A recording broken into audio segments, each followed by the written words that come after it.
அனைவருக்கும் வணக்கம். தெய்வீக பலன்கள் சேனல் சார்பாக தங்களை அன்புடன் வரவேற்கிறோம்.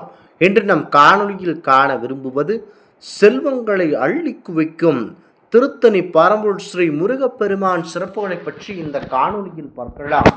வாருங்கள் காணொளிக்கு செல்லலாம். மறக்காமல் ஒரு சப்ஸ்கிரைப் செய்யவும். செல்வங்களை அள்ளி கொடுக்கும் திருத்தணி பரம்பொருள் முருகப்பெருமான் அறுபடை வீடுகளில் 5ஆம் படை வீடாகவும் ஞானம் மற்றும் சாந்தத்தின் வடிவமாகவும் போற்றப்படுகிறார். கோபம் தணிந்த தலம் என்பதனால் இங்கு வேல் இல்லாமல் ஞான சக்திகராக காட்சி தருகிறார்.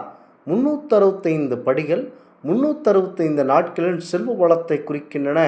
இங்குள்ள சந்தன பிரசாதம் தீராத வியாதிகளுக்கும் தீர்க்கும் அற்புத அருமருந்தாக கொடுக்கப்படுகிறது. முக்கியமாக சூரசம்ஹாரத்திற்கு பிறகு முருகப்பெருமான் தனது கோபம் தணிந்து அமைதியாக அமர்ந்து அருளும் தலம் இதுவே. எனவே இங்கு மற்ற படை வீடுகளைப் போல சூரசம்ஹார விழா நடைபெறுவது கிடையாது. மற்ற முருகன் கோவில்களில் வேல் இருப்பது போல இங்கு வழக்கையில் சக்தி ஹஸ்தம் எனப்படும் வஜ்ரவேலுடன், அதாவது சூளம், இடக்கையை தொடையில் வைத்து ஞான சக்திகராக காட்சி தருகிறார். அலங்காரத்தில் மட்டுமே வேல் சேவல் கொடியுடன் காட்சி அளிப்பார். மலைக்கோவிலுக்கு செல்ல 365 படிகள் உள்ளன. இவை ஒரு வருடத்தின் 365 தினங்களை குறிக்கின்றன. ஒவ்வொரு நாளும் இவரை வழிபட்டால் ஆண்டு முழுவதும் செல்வ செழிப்புடன் வாழலாம் என்பது இதனுடைய முழு நம்பிக்கை. திருத்தணியில் வழங்கப்படும் விபூதி, சந்தனம் ஆகியவை மருத்துவ குணம் வாய்ந்தவை. குறிப்பாக இந்த தல சந்தனம் நீண்டகால நோய்களை குணப்படுத்தும் அருமருந்தாக நம்பப்படுகிறது. இந்த தலத்தில் உள்ள ஆபத்சகாய விநாயகரை பிற தலங்களைப் போல முதலில் வணங்காமல் கடைசியாக வணங்கி ஆசி வருவதென்பது இதன் தனி சிறப்பாகும். இங்கு பக்தர்கள் வித்தியாசமான காவடிகளை எடுத்து வந்து தங்களின் நேர்த்தி கடன்களை செலுத்துகிறார்கள். அருள்மிகு சுப்பிரமணிய சுவாமி திருக்கோவிலில் முருகப்பெருமான் யானை வாகனத்துடன் சன்னதிக்கு வெளியே பார்த்தபடி காட்சி தருவது இன்னும் கூடுதல் சிறப்பம்சத்தை கொடுக்கிறது. முக்கியமாக திருத்தணிகை முருகப்பெருமான் என்றாலேயே மாபெரும் சிறப்பு மிக்கவராக விளங்குகிறார். முருகப்பெருமானின் அறுபடை வீடுகளில் 5ஆம் படை வீடாக திருத்தணி. இந்த கோவிலில் அருளும் முருகப்பெருமான் வழக்கையில் சக்தி ஹஸ்தம் எனப்படும் வஜ்ரவேலுடன் சூளமேந்தி இடக்கையில் தொடையில் வைத்து ஞான சக்திகராக காட்சி தருகிறார். மற்ற கோவிலில் தமது திருக்கரத்தில் வைத்திருக்கும் வேல் இக்கோவில் முருகனிடம் கிடையாது. அலங்காரம் செய்யும்போது மட்டுமே வேல் சேவல் கொடியோடு காட்சியளிப்பார் நம்முடைய முருகப்பெருமான்.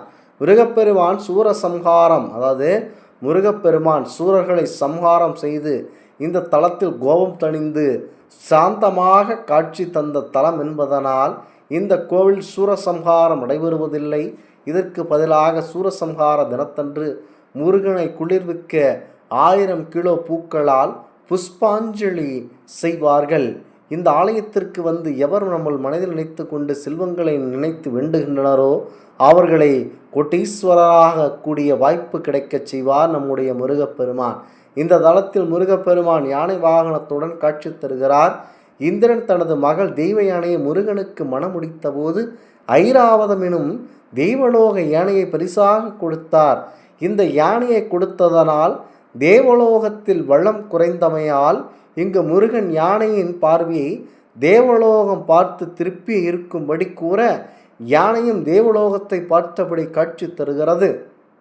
திருத்தணிகை கோவில் கருவறையில் பின் சுவரில் குழந்தை வடிவில் ஆதி பாலசுப்பிரமணியர் கைகளில் அட்சர மாலை கமண்டலத்துடன் காட்சி தருகிறார்.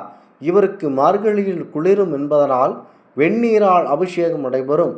இக்கோவிலில் விநாயகர் யானை ரூபத்தில் வள்ளியை பயமுறுத்திய ஆபத்சகாய விநாயகராக காட்சி தருகிறார். வருடத்தின் 365 நாட்களை குறிக்கும் விதமாக 365 படிகளுடன் அமைந்துள்ளது இந்த கோவில் படிக்கட்டுகள். ஆங்கில புத்தாண்டு முதல் நாள் இரவு இம்மலைக்கோவில் படிகளுக்கு பூஜை செய்வர். ஒவ்வொரு படிக்கும் மஞ்சள் குங்குமம் வைத்து கற்பூரம் ஏற்றி பூஜை செய்து ஒரு திருப்புகழ் பாடி வழிபட்ட பிறகு நள்ளிரவு 2 மணிக்கு முருகனுக்கு விசேஷ பூஜையும், ஆங்கில புத்தாண்டில் 1008 பால் குடம் எடுத்தவர்களின் பால் விசேஷ அபிஷேகம் நடைபெறும் என்பது குறிப்பிடத்தக்கது. ஒரு முறையாவது இந்த ஆலயத்திற்கு வந்து எவர் ஒருவர் மனதார வேண்டிக் கொண்டு செல்கின்றனோ அவர்களுக்கு எண்ணற்ற பலன் உண்டு. ஆடிக்கிருத்திகை என்று 10 லட்சம் காவடியில் எடுத்து வந்த பக்தர்கள் தங்களது நேர்த்திக் கடன்களை செலுத்துவார்கள். முருகப்பெருமானை இந்திரன் ஆடிக்கிருத்திகை என்று பூஜை செய்து வழிபட்டமையால் இங்கு ஆடிக்கிருத்திகை விழா வெகு விமர்சையாக கொண்டாடப்படுகிறது. இந்திரன் கல்கார புஷ்பம் எனும் மலரை முருகனுக்கு சூட்டி வழிபட்ட தலம் என்பதனால் இங்கு மலர் காவடி எடுப்பது மிகவும் விசேஷம். இந்த ஆலயத்தில் வழங்கப்படும் ஊதி, சந்தனம் ஆகிய பிரசாதங்கள் தீராத வியாதிகளை தீர்க்கும் என்பது ஐதீகமாகும். முருகனுக்கு இந்திரன் காணிக்கையாக கொடுத்த சந்தன கல்லில் அரைக்கப்படும் சந்தனம் மட்டுமே இவருக்கு சாத்தப்படுகிறது. இதனை பக்தர்கள் நெற்றியில் வைக்காமல் நீரில் கலந்து குடிக்கிறார்கள். இதனால் பல நோய்கள் நீங்கும் என்பது நம்பிக்கை. விழாக்காலங்களில் மட்டுமே இந்த சந்தன பிரதாகம் கிடைக்கின்றன.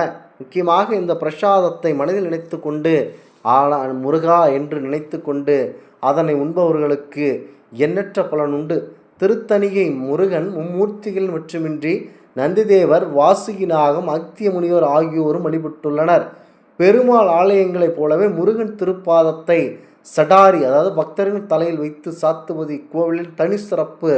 இந்த கோவில் பக்தர்கள் எடுக்கும் காவடி வித்தியாசமானது. பெரிய நீண்ட குச்சியை ஒரு முனையை பூக்களும் மற்றொரு முனையில் அர்ச்சனை பொருட்களையும் கட்டி காவடி எடுப்பது இங்கு மட்டுமே உள்ள சிறப்பு. இந்திரன் இந்த தலத்தில் முக்கியமாக சுனை ஒன்றை ஏற்படுத்தியுள்ளார். இங்கு அந்த இந்திர நேர சுனையில் தீர்த்தமே அபிஷேகத்திற்கு பயன்படுத்தப்படுகிறது. பக்தர்கள் இங்கு குளிக்க அனுமதி இல்லை. திருத்தணிகை மலைக்கு செல்ல வேண்டும் என நினைத்தாலேயே அந்த திசை நோக்கி தொழுதாலோ நோய் நொடிகள் நீங்கும் என்பது நம்பிக்கை.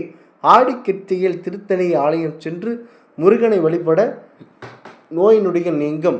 அதற்கு பங்குனி உத்திர நாட்களில் இந்த முருகப்பெருமானுக்கு திருமணம் நடைபெற்ற திருத்தலமாக இங்கு இருக்கமையால் அனைவரும் இந்த ஆலயத்திற்கு வந்து வழிபட்டார்கள் என்று சொன்னால் அனைத்து விதமான கஷ்டங்களும் நீங்கி செல்வ செழிப்புடன் இருப்பார்கள் என்பது ஐதீகமாகும். இந்த ஆன்மீக தகவல் உங்களுக்கு பிடித்து இருந்தால் தெய்வீக பலன்கள் சேனலை கண்டிப்பாக சப்ஸ்கிரைப் செய்து கொள்ளவும். மீண்டும் ஒரு நல்லதொரு காணொளியில் உங்களை சந்திக்கிறோம். நன்றி, வணக்கம்.